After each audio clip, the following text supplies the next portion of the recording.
بیاید شما رو وارد ملموس‌ترین غار ایران کنم تا ذهن شما مثل من پر از معمای حل نشده بشه. غاری که 750 سال ازش حرف میزنن، اما حتی کاوش‌های باستانشناسی هم نتونستن هویتش رو با قطعیت مشخص کنن. این دستکندی که میبینید زیر رصدخونه مراغه قرار داره و تقریبا همه پژوهشگرا قبول دارن که اینجا کاربری آیینی داشته. حالا آیین چه کسانی بوده فرضیه‌ها زیاده. به احتمال قدیمی‌ترین کسی که از این غار نوشته زکریای قزوینی، جغرافیدان قرن هفتمی که توی آثارالبلاد مینویسه بیرون شهر مراغه غاری است که داخلش اتاق‌های شبیه خونه دیده میشه و مردم میگن در انتهای اون طلسمی است که از گنج محافظت میکنه که هر کی به اون نزدیک بشه به هلاکت میرسه. تا برسیم به سال 1316 خورشیدی که استاندار دستور پاکسازی نخاله ها را از اینجا میده و سال 51 پرویز ورجاوند اولین کاوش باستانشناسی علمی را انجام میده. اولین فرضیه این بود که اینجا یه مهکده اشکانیه، اما فرضیه رد شد چون نشونه های اصلی مهرابه مثل روزنهای نوری یا عناصر شناخته شده مهپرستی اینجا دیده نشد. بعد نوبت به یه فرضیه جنجالی تر از وارویک بال، باستانشناس انگلیسی، مطرح شد که ساختار این مجموعه و راهروهایی که دور سکوهای سنگی میچرخن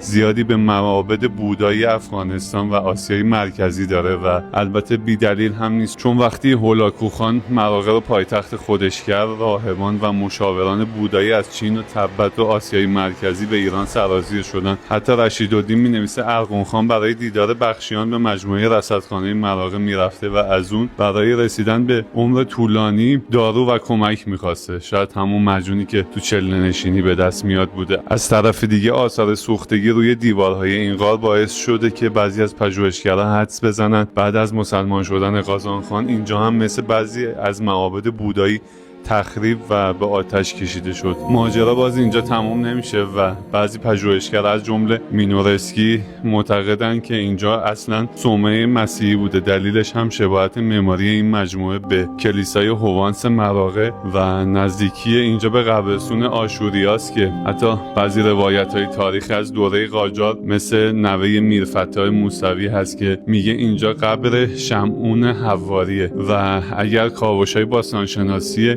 اینجا ادامه پیدا میکرد هیچ وقت اینقدر معما پشت سر هم درست نمیشد و تمام اینها فرضیه هستن. حالا شما کدوم فرضیه رو انتخاب میکنید و دلیلتون چیه؟ شاید تو استدلال‌های شما یه کلید رمزی باشه. پیجو داشته باشید تا بقیه قسمت‌های این مجموعه هم ببینید.